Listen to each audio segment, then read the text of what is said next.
Um, the next session will be like the first session of a couple of sessions about about the zero knowledge proofs. So we conducted a polls about one for mathematics background level, and the other is like ZK. We got the votes, and but today's session is about like a ZKP FAQ.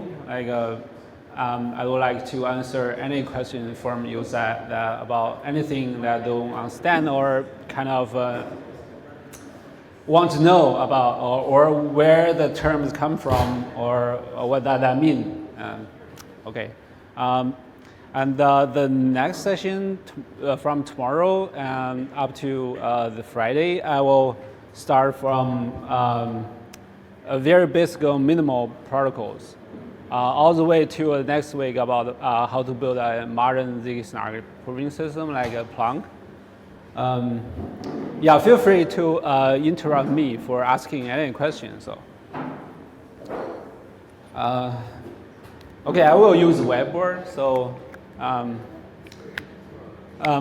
think there will be more mentors coming, and they will share something more mathematics. But my talk kind of more intuitive. So, share you something like the basic intuition that how the zero knowledge proof works, and some basic idea of that.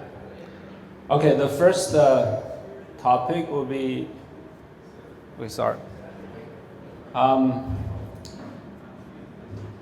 ZKP. Okay.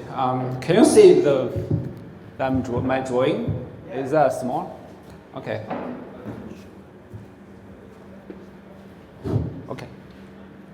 Okay, zero knowledge proof.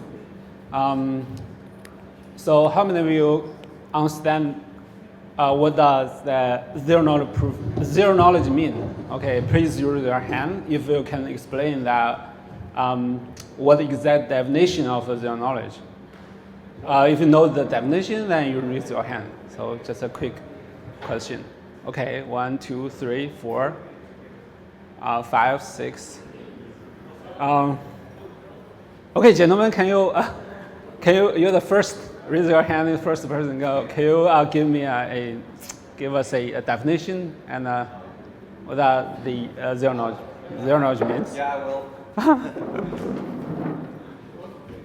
Yeah, well, the definition that I know is like you can prove something that is true or false without telling details about it. Okay. Okay, thank you very much. Okay. Okay, I mean, literally, zero knowledge means that zero knowledge, all right? That means that, for example, in any communication, that no knowledge can be leaked, right, to the third parties, right? But actually, the zero knowledge has a rigorous formal mathematical definition. Yeah, I will show you later on, and step by step to show why we call it a zero knowledge. What does zero means, and what does knowledge means? Okay. First of all, let's go from okay, what is zero knowledge proof? Zero knowledge proof is the term from computer science, from early days, like the way scientists they did research on how to mathematically define the computation and the computation complexity, something like that, computational theory or commutability theory. Then they extend the definition of what proof is. So in the, from ancient Greek, the Greeks, and the proof is like a mathematical proof, right? So when we're in a high school or middle school, we have to write, some mathematical proofs. For example, for some I don't know how to say in English, some math proofs. Like write down from a proof, something like we write a proof, and then we write something in between, right? And then in the end we will write something like QED, right? To say, okay, here that everything is clear, that every reasoning is like correct or intuitive, and then convince us that every step is correct. Then finally we got the QED, and then the conclusion of right before the QED is like exactly a statement stated in the theorem, right? So it's like a mathematical proof. So during the 1980s, this computer science, they extend the concept of proof from the one-way proof to the much broader concept called the interactive proof. So, okay, here we have two roles in this game, in a mathematical proof game. One is a prover, and the other is a verifier. So the prover, the task of prover is writing all the script, right? The script of the proof. And the verifier will check carefully about every step of the reasoning, right? So it's kind of a one-way proof, right?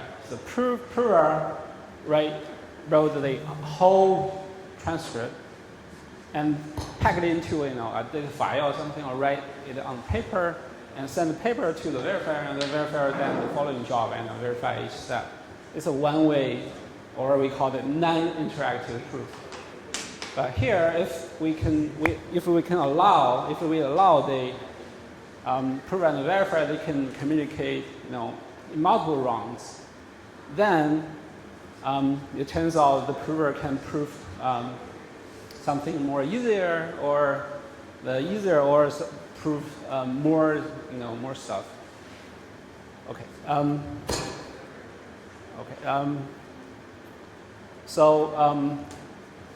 Just imagine that. Okay. When we did something like an examination, final examination, the teacher gave us a paper. There was some statement or theorem I have to prove. Okay, this is one-way proof. But imagine that if the teacher can, it's an interactive proof that, okay, we just write down nothing and submit the paper to the teacher, and then teacher will ask us, okay, I want you to prove something, but you hand out nothing. But I will ask you many questions, and if you successfully answer the correct answer, an answer that I will be convinced that, okay, you know the answer, or you know the proof, but you just didn't write it on paper. So I will give you 100 score, kind of. It's like a multiple round proof. So for each step, the verifier will ask questions to challenge if the prover knows something about either a mathematical proof or something that's beyond math, beyond mathematics. Okay. This kind of multiple rounds interactive proof, so we call it IP, interactive proof. It turns out in terms of computer science, the problem can be proved by the one-way mathematical proof is actually the subset of the problem can be proved using interaction. So we got the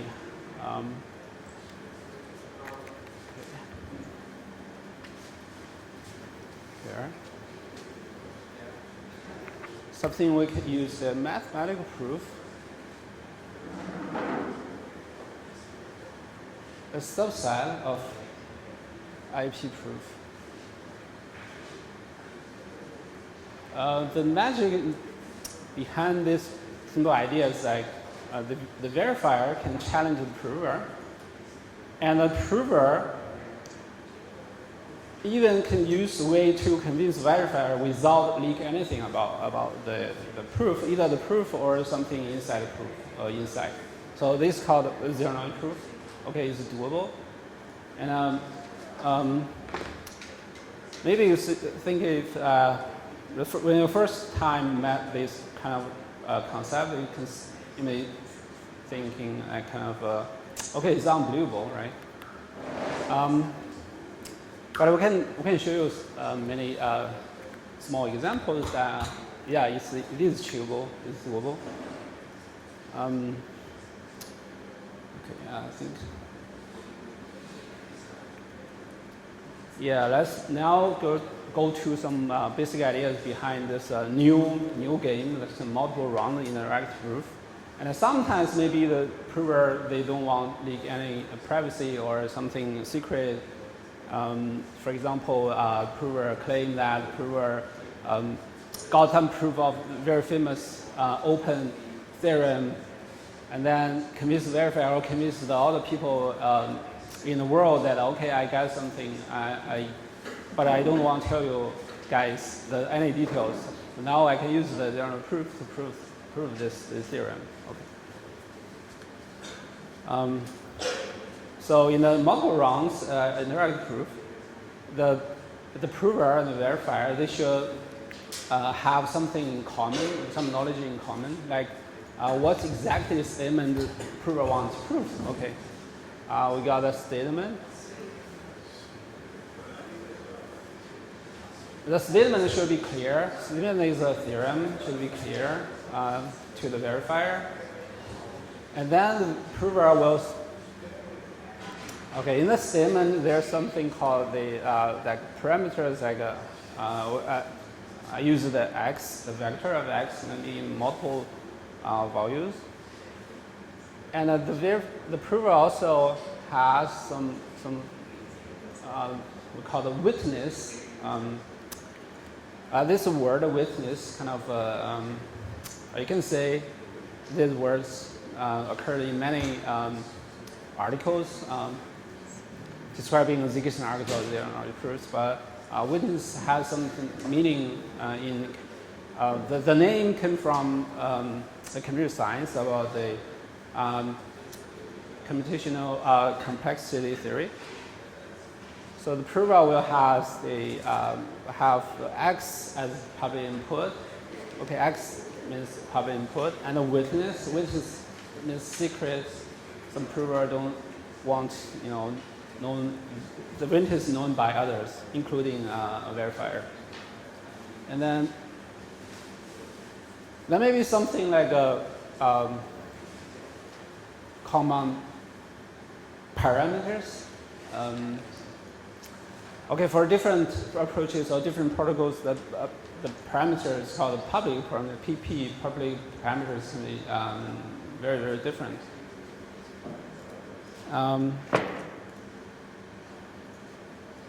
So basically, the prover prove the statement's whole. For example, let's use one letter to denote the statement. Okay, it's a R, a capital R means relation. So okay.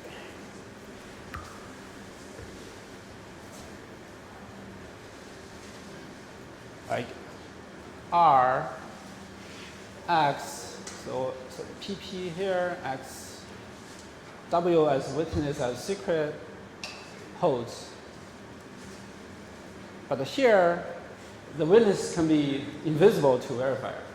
So, but we should have something like X, like a public input. So, public input is kind of a parameter to of some statement. For example, one wants to prove that. I'll give you a small example. H, the little h equals to hash, something like a W. So the prover can prove that, okay, there exists some W when we do SHA-256.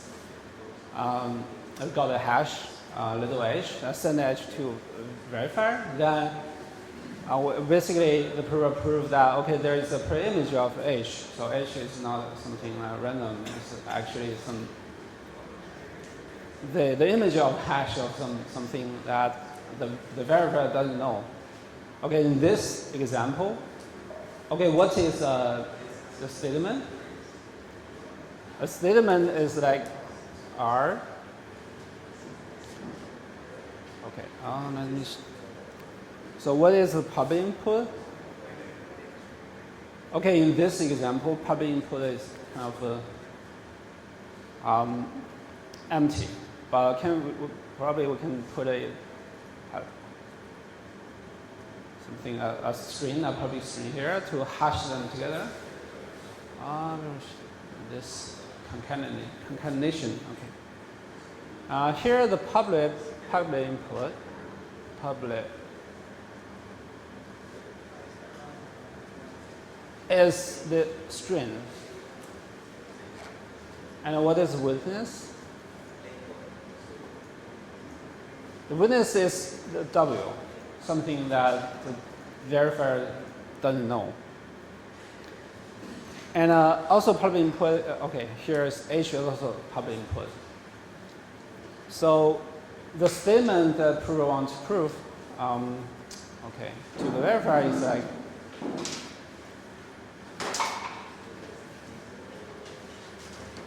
there exists some, okay, that's more like more math.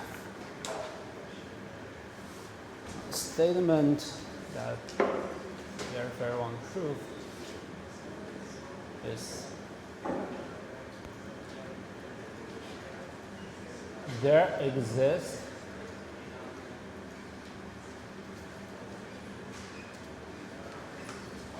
W such that H equals to hash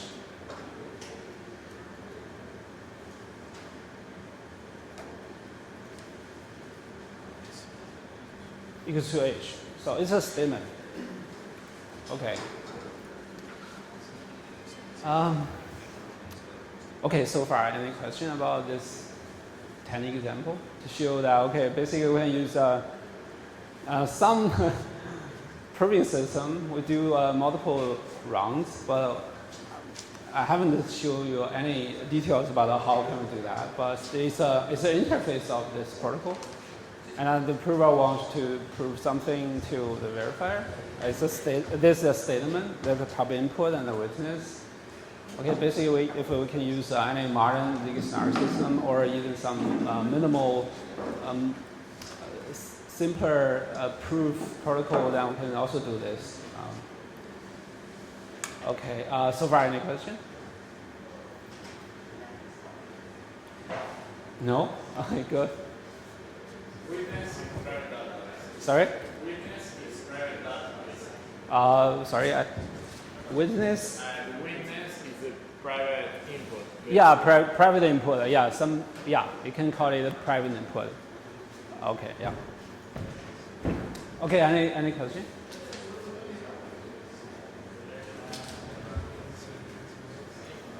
Any question? Okay. Okay, no question. Okay, let's go.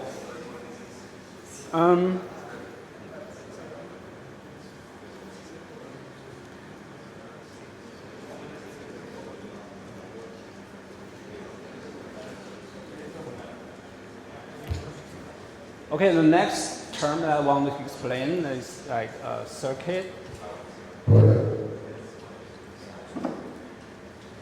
Circuit. Sorry.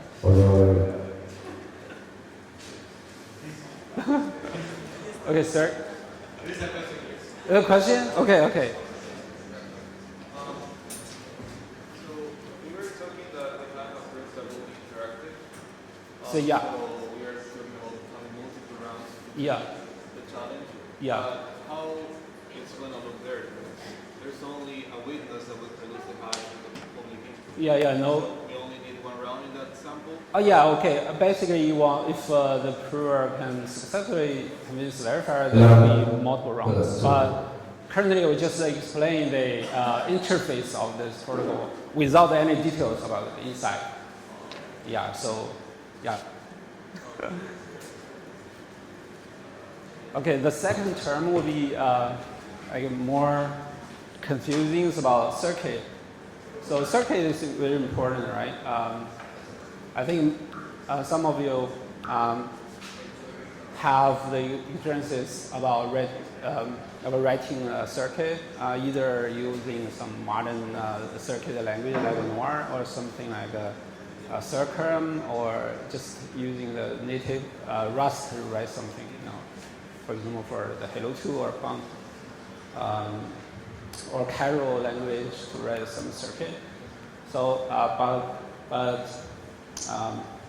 so why should we use circuit instead of anything else? But currently we have another option, like we can use ZK-VM. But the idea is similar. That how should we use circuit? Circuit is like, so for general proofs on the computer science, prove this theorem that basically we can, the prover can verify a set of problems. The set of problems called NP. NP is like, as P is not, whether it's not equals to NP, okay, that NP. NP is a term from computer science. So this way, okay, if there's any problem inside this set, this circle, okay, basically the prover can use their own proof to prove it in a sometimes efficient way. So, but okay, what are problems that belonging to this set? Okay, for example, there are many problems falling into this NP set. Okay, the first problem is like the satisfiability of arithmetic circuit or Boolean circuit. So I should write here circuit satisfiability.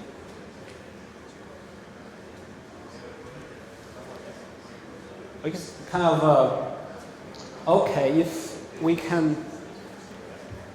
want to prove something, if the problem can be modeled by arithmetic circuit, then we can reduce the proving to something that can be proved by general proofs.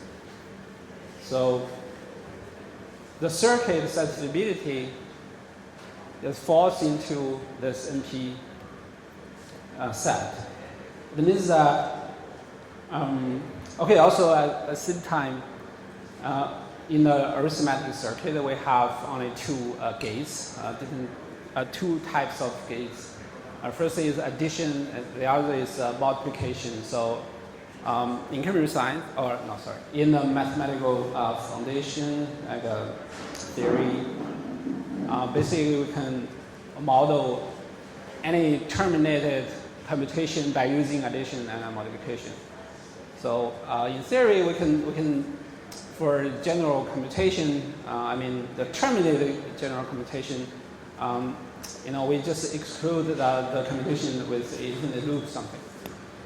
We can model the computation into circuit, and because the circuit satisfiability can be, falls into the problem falls into NP set, then we can use their own proofs.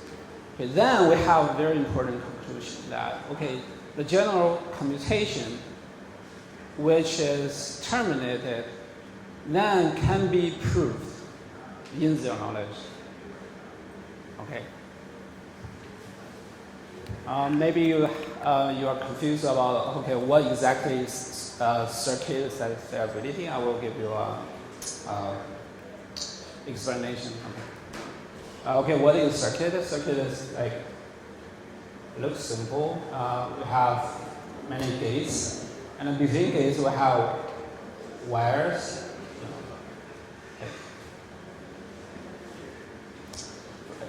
we have, remember that we have two types of gate, addition or multiplication. So addition or multiplication. So what exactly is the problem of circuit satisfiability? It means that, okay. For example, here is the public input, is the input A. Then here is the output. Okay, in this tiny example, the output is the little h, right? Here the A is actually, let me use the whole lot. And then here is probably the W, right? It's a private input. Okay, it's a private input. And here's another private input, for example, something C or something like this. So the circuit, so if you have more assigned values to every input of the circuit, then basically we can get the output, right? We just do basic arithmetics. Okay, W, probably, just quickly, I just use this circuit to represent the hash function, but in reality, the hash function will have thousands of gates. But here, just for simplicity. Okay. Then if me as a prover, I put the inputs, both public inputs and private inputs or witness into the circuit, then basically we can calculate the output, right, as little h there. But for the verifier, because the verifier doesn't know here, the verifier, without knowing W and C, so how can the verifier ensure that this circuit is satisfiable or not? So there's some situation that some circuit cannot be satisfied. That means, okay, whatever W is, or whatever value C is, this circuit, the output of this circuit will not equal to a little h. Okay.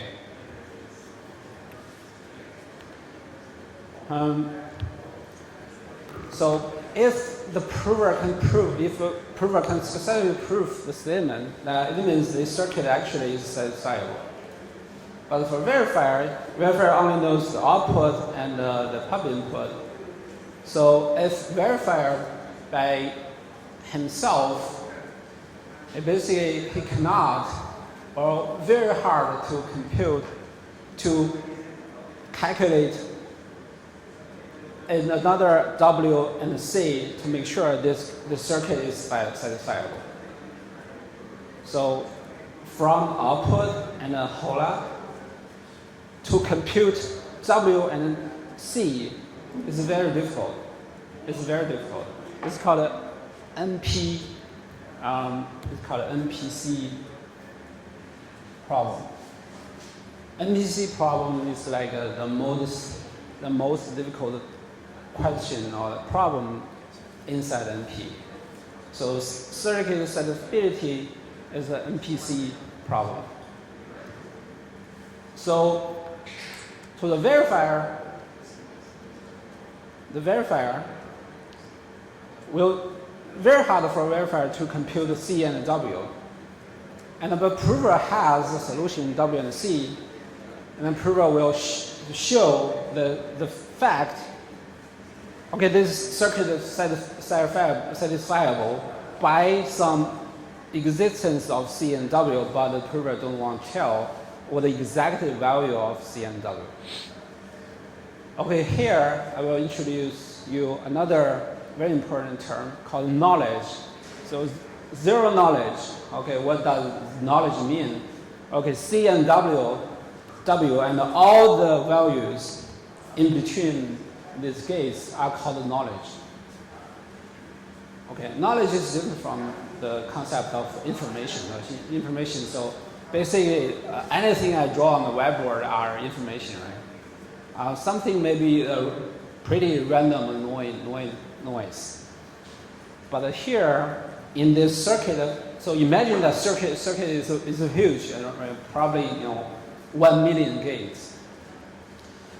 But the verifier only has the public part, public input or public output.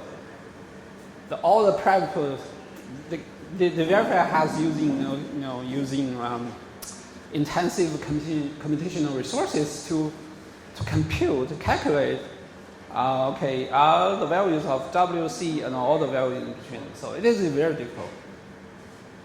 So zero knowledge proof means, in this case, in this example, is like the prover has knowledge of W and C, and just to show a fact to the verifier, okay, this circuit is satisfiable without telling you what exactly value of C and W. Okay, this is exactly the meaning of zero knowledge proof. So basically, zero knowledge proof can do things more than NP and NPC.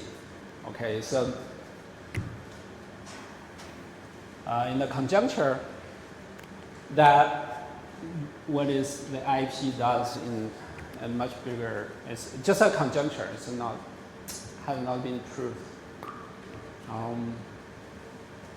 But most computer scientists guess the IP set is much larger than the NP set.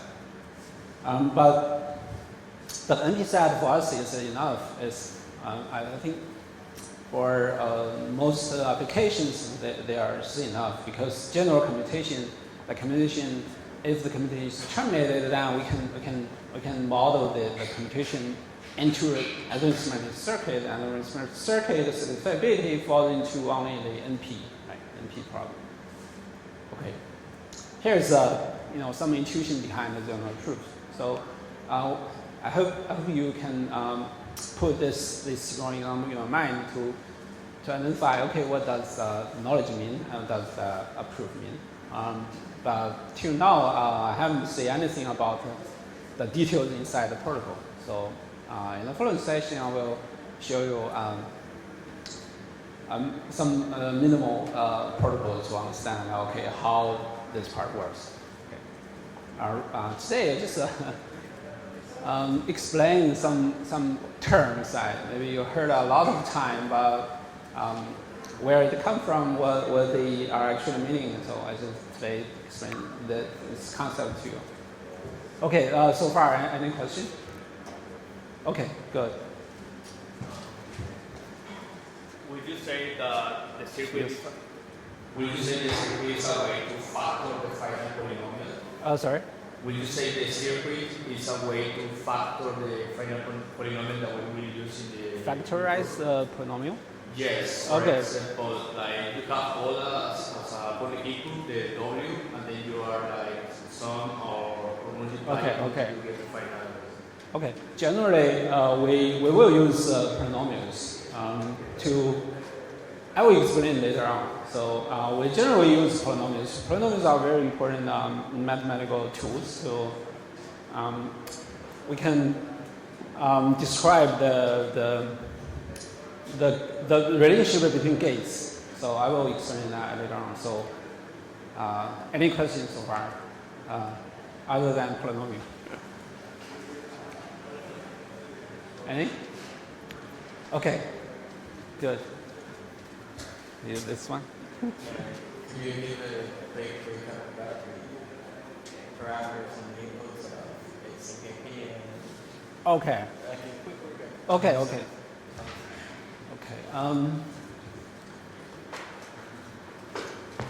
Okay, in the typical ZKP process, that first of all, we have something public parameters. For example, in Group 16, the public parameters can be something we got after the trusted setup ceremony. For like zero knowledge proof in the cache or something, the public parameter can be random chosen little curve point. Because the periodic verifier, they will use some math under the hood, right? So they have to agree on some common parameters. They're very important, either for cryptographic assumptions or for some pre-processing phase. Okay, actually, the public parameters can be, right now it's pretty abstract, but for different flavors of ZK-SNARKs or the proofs, it can be anything. Yeah. But X is an input. For example, if we write a circuit, the circuit can be actually proof a family of problem, right? So because we can choose what the public input hola and what it is, and the output of the hash circuit. So X is like, okay, that's like an instance, right? Circuit is kind of okay, it's like a hash computation, and the public input can be the output of the hash or partial input of the hash, and the witness like the private input plus all the values in between. That part can should be kept private. Otherwise, the verifier, imagine that, okay, some value in the between, somehow the verifier got that value. That value, okay, we call it the knowledge, right? The verifier will got that knowledge. Then verifier will have, probably half of computation resources can calculate the result of CNW. So it means that the verifier got some slightly more knowledge to equal to the verifier got more computational resources.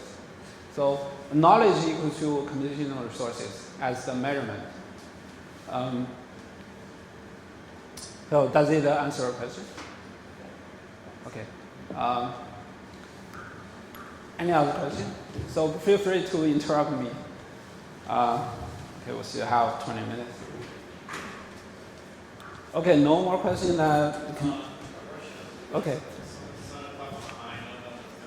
Could you explain a little bit more about the constraints? Yeah. On the equations related to the gates, Mm-hmm. the circuit. Yeah. So what's C in that context? Okay, say maybe okay,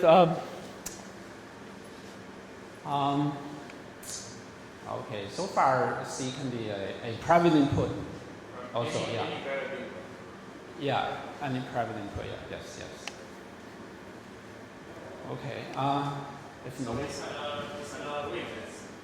Yeah, witness, yes. Yeah, I think, let me. Yes, you're right. All right. Yeah, here's C should be witness. Probably, I should, right? W prime. Something like that. Okay, next topic will be like,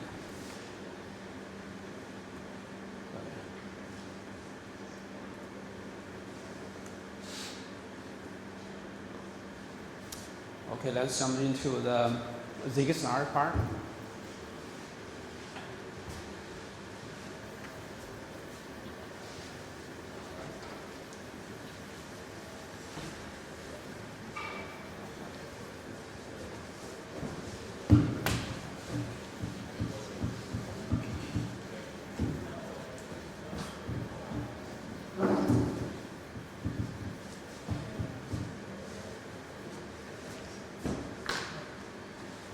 Okay,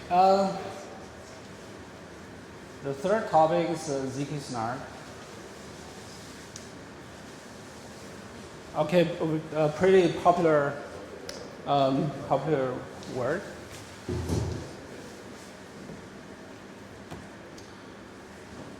Okay, let's just explain word by word. Okay, letter by letter, what does that mean? Okay, ZK means zero knowledge.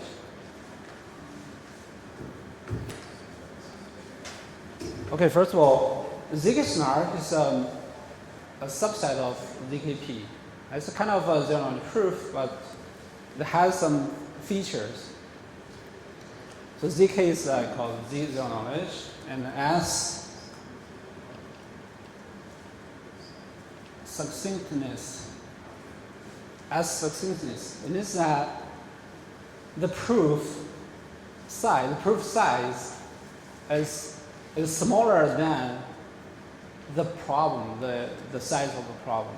For example, the size of proof is smaller than the size of a circuit. The succinctness of S, why ZK-SNARK is so useful in crypto or in blockchain? Because basically we can compress a huge computation, right? So, for example, 1 million or 1 billion size of circuit, that we can create a much more smaller proof, much smaller than circuit. That means that the verifier, because smaller the proof, the less computation consumed by the verifier. So it introduces an unbalance between prover and the verifier. It means that the prover will pay more computation to compress something, but the verifier will be happier because the verifier can use just very small computing resources to verify the proof, whether it's valid or not. But not all the zero knowledge proof satisfy this, has this feature. But in ZK-SNARK, we emphasize, okay, S is very, very important, especially in the blockchain. Okay, what is N? The N means the non-interactive.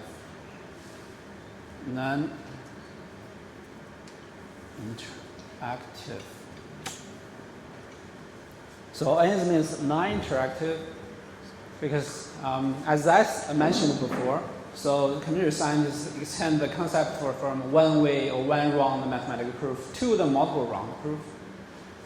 But here we have some limitation in applications because it has to, the verifier has to be online, right? The prover and the verifier, they should interact with each other.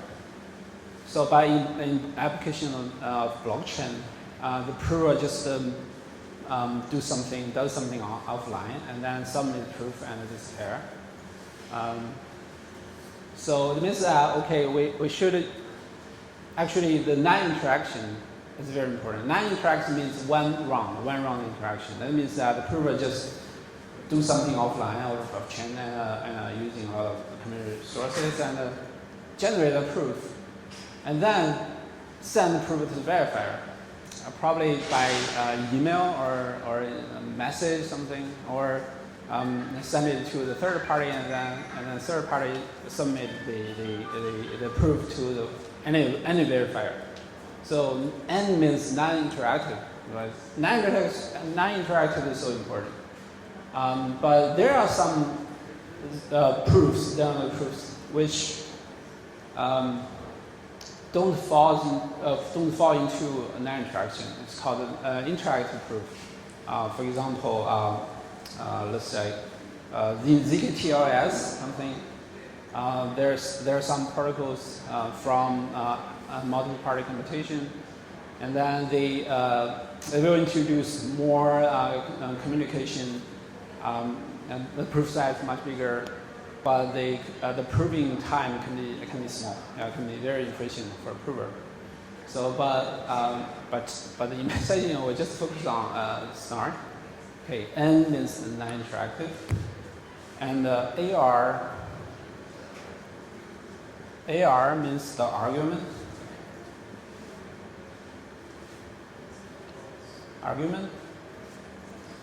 So argument is another name of proof.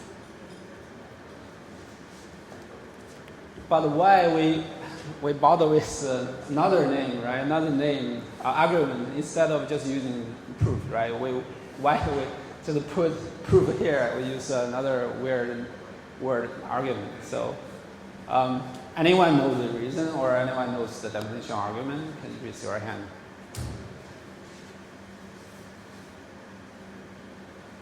Why? Okay. Can you explain? No, it's just like, Yeah. is it what is being sent when something is calling the ZK-SNARK? Like, you're sending the proof of as an argument. Can you repeat again? Like, is it something that is being sent to when you are verifying that proof? Mm-hmm. Like, that argument is whatever the person calling it is sending over? Maybe, I don't know. No. I'm sorry. Good try. Okay. Sorry? You're asking the difference between argument and Yes. but I think the proof in mathematics is a formal deduction. Yeah. Okay, but this is just an argument of knowledge which is probabilistic. So it's not going to be a solid proof. Mm-hmm. It's going to be something that with very high probability Okay. will be proved. Okay. That's Okay. Actually, in general proofs, the proofs has the feature of a probability. But here, the argument, why we use argument, there's another cryptographic reason that I will explain that probably tomorrow. And about here, we can use some basic intuition about why we use argument. So proof means that proof contain a lot of things, more than something, more than statement. For example, in the last format theorem, the proof can be very long and very long. We got many new mathematical tools inside. Even the author and the predecessor, they invented many different mathematical theory to eventually prove that theorem.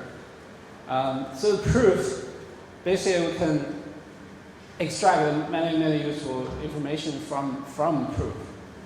But the argument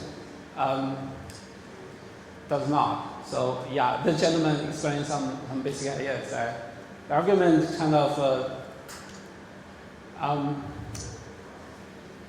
more broader concept, and we just include some features from proof. We got argument. The point is that from argument we cannot extract something, but probabilistically we can know that the argument in fact proves something, but it contains less some important things than proof. So here's the thing. For example, if we use the theorem proof, for example, we use the theorem proof. The prover uses some theorem proof. Prove something encrypted data, for example, and then put it on chain. Put the proof on chain, the argument on chain. So the question is, if in the future, for example, 100 years later, if the quantum computer is common, so can we decrypt the argument to get something meaningful, proved even 100 years before? The answer is no, because the proof is actually kind of argument. Even the quantum computer is common, will be common in the future, then we cannot get any meaningful information from it. So I think in the blockchain application, the argument is very, very important. So means that, the proof is actually contain minimal information to convince the verifier. So argument that has some cryptographic definition. We will explain that later on. Probably tomorrow I will show you two different protocols. One is argument and the other one is proof. Okay, what about K? K is knowledge.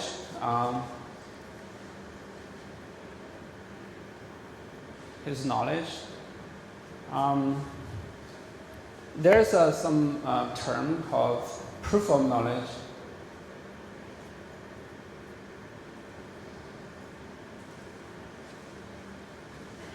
So proof of knowledge means that. So let's go back to the statement that the prover wants to prove. So in the example here of the hash function, that actually this proof can be a proof of knowledge. Means that actually the prover proves he owns the witness, the private data.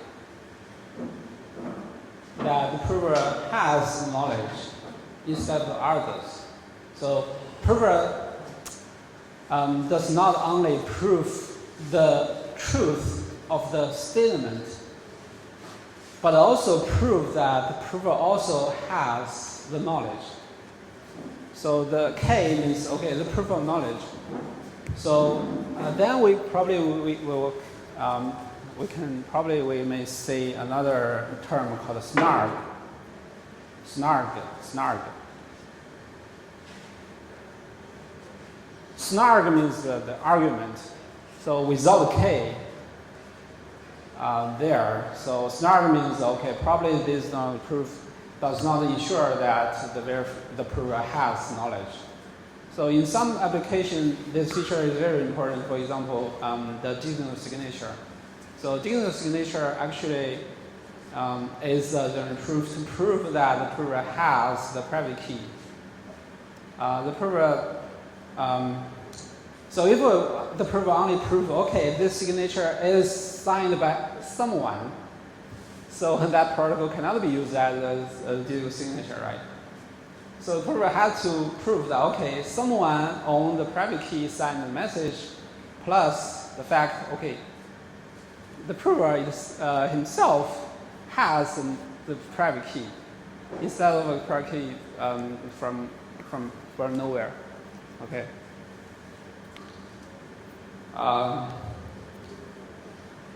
Okay. Any questions so far? Okay, so I have 8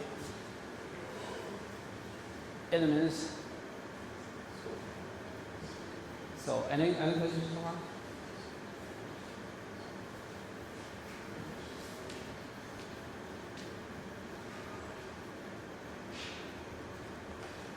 Okay, we have 8 minutes, so we can show a modern ZK-SNARK, the framework of modern ZK-SNARKs.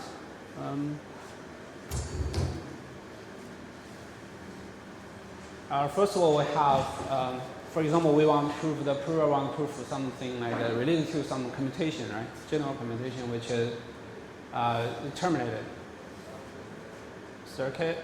But still we have another option like ZK-VM, quite popular today. And then,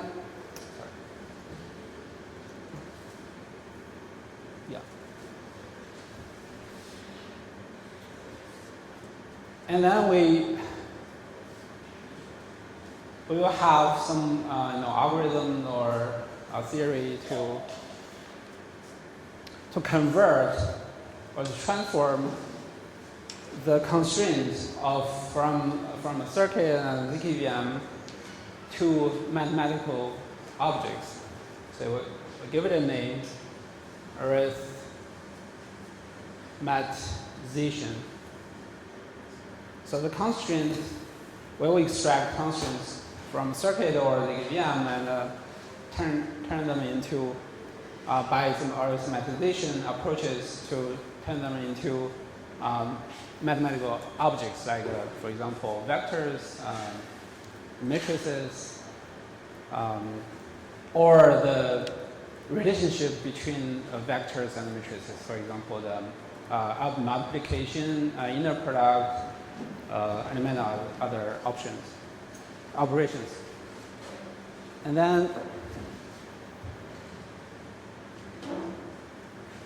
then usually we encode the matrices or vectors or other mathematical objects by using polynomials. But here I have to say polynomial is not a math. Maybe If we don't care the efficiency, we can use some other approaches, not polynomials. But here is a picture of modern ZK-SNARKs, and polynomials are a very common and powerful tool for us to use. So here we got this layer called polynomial IOP. Polynomial IOP. IOP means IP, interactive protocol with O in between. O means oracles. We have oracles, like Oracle has something like an angel or something here. At this level, the protocol will, with the help with some trusted third party, can assist to prove something. Yeah, okay. Okay, the angel as the oracle. With the oracle, the protocol can be much easier to design. Yeah, polynomial IOP.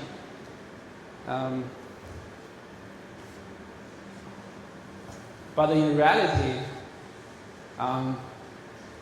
there's no angel or oracle, right? No, we have to use a cryptographic tool to simulate an oracle. So we got this concept, polynomial commitment, commitment scheme to simulate an oracle.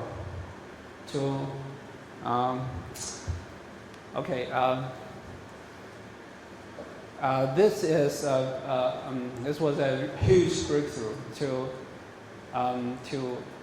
separate the polynomial IOP from the polynomial commitments. A couple years ago,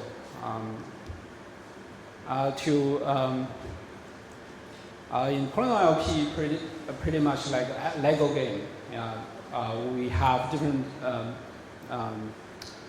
protocols. We can compose them together to design or generate a more powerful protocol. But here, the polynomial commitments focus on using the cryptographic assumptions or mathematical tools to implement some very basic proof. For example, here we have the Frey KZG10, maybe quite popular in blockchain, and also lattice-based polynomial commitments and others. There's many. So below polynomial commitments, we got the algebra and math. Algebra. Yes.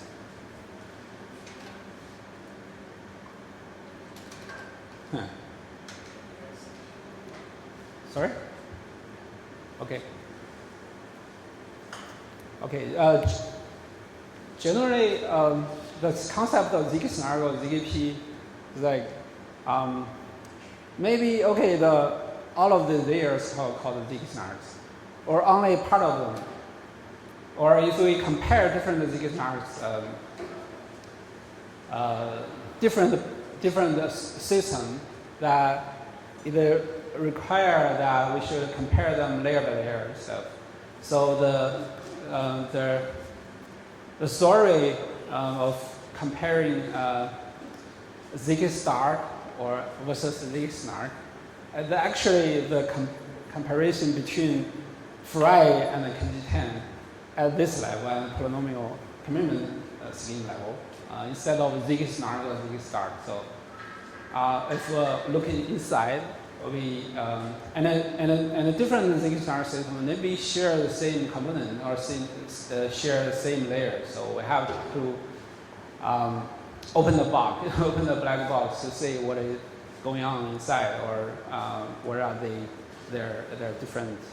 Maybe some ZK-SNARK systems they have multiple polynomial commitments candidates.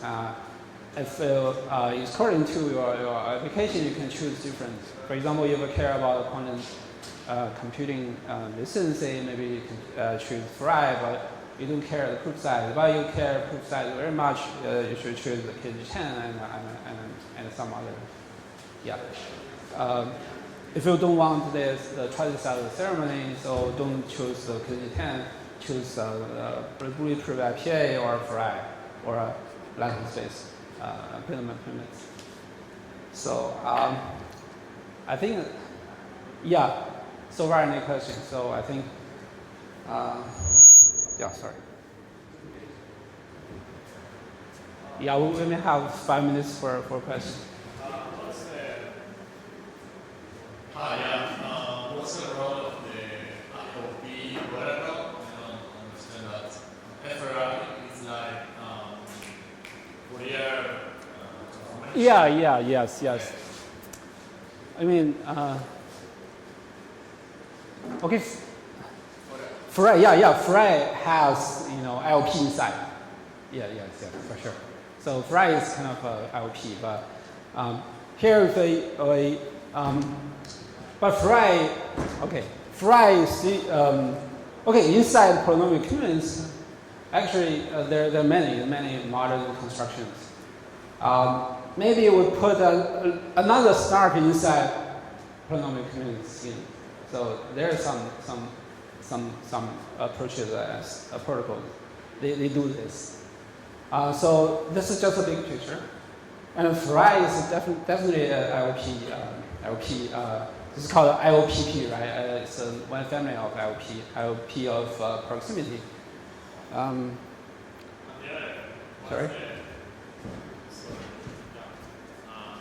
What's the role of the variable in the polynomial IOP? Okay. With the role of Oracle, okay. Inside polynomial IOP, the prover and the verifier, the prover wants to prove the properties of polynomials, right? On this layer, the prover and verifier, it's also an indirect proof. The proof has to prove the properties of polynomials. But actually, sometimes the prover wants to prove that the evaluation of the proof. For example, the prover wants to prove that some polynomial f evaluate at some point like A. So if we are at the list level, the prover doesn't have to prove SA to the verifier. So instead, the verifier will ask an oracle. The oracle has F. Then the oracle answer FA to verifier instead of prover to prove. The only task of prover is send F to the oracle. And then all the following evaluation proofs done by the oracle. So it will simplify the protocol design, right? The proof only proves something, in a higher level by using evaluation proof. But the prover doesn't have to prove that because there is something called oracle. You can do this, and it can be checked multiple times by verifier. Yeah, that's the oracle. We call it polynomial IOP. Means that the oracle is all about the polynomial oracle. So no random oracle here even. But maybe we can introduce random oracle. But here we just emphasize the oracle means polynomial oracles. Yeah. Okay, thank you. Any other question?